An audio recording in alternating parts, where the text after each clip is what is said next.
And judges in selected cities in the country were in various jails today. The reason?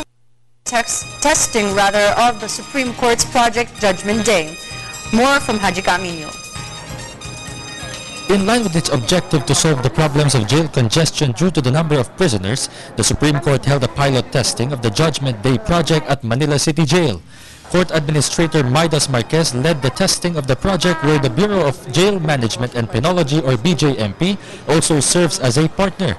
The activity was simultaneously held in Quezon City, Angeles City in Pampanga, Cebu City, and Davao City. Kung mayroong mga detention prisoners, no, na pwede nang makalaya, no, for various reasons, no, ay madesisyonan yun ngayon at mapalaya na sila, no.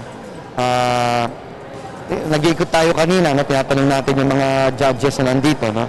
We have around 30 judges here, no, today, hearing all these cases concerning detention prisoners, no. At marami sa kanila na nakapag-desisyon, no, na mapalaya ang mga inmates. Under the said project, judges directly went to city jails to conduct a hearing and to come up with decisions on cases that could prisoners. These two prisoners expressed sighs of relief because of the said project. Mabagal ang proseso rin eh.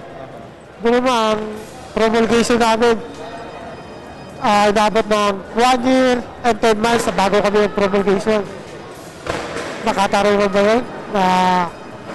The 1 year to 10 months eh, may mga pamilya naman kami. Nakakulong ako rito, elementary pa lang yung mga anak ko. Ngayon, first year college na, criminology. Nagpapasalamat din ako sa Justice Ramirez sa itong pangyayaring to dahil napabilis yung namin paglaya. The project, however, prioritizes cases against senior citizens and cases with slow process because of complainants who don't attend hearings. At Manila City Jail alone, around 30 judges participated in the Judgment Day, led by Executive Judge Marino de la Cruz. For the People's Television Network, this is Haji Camino.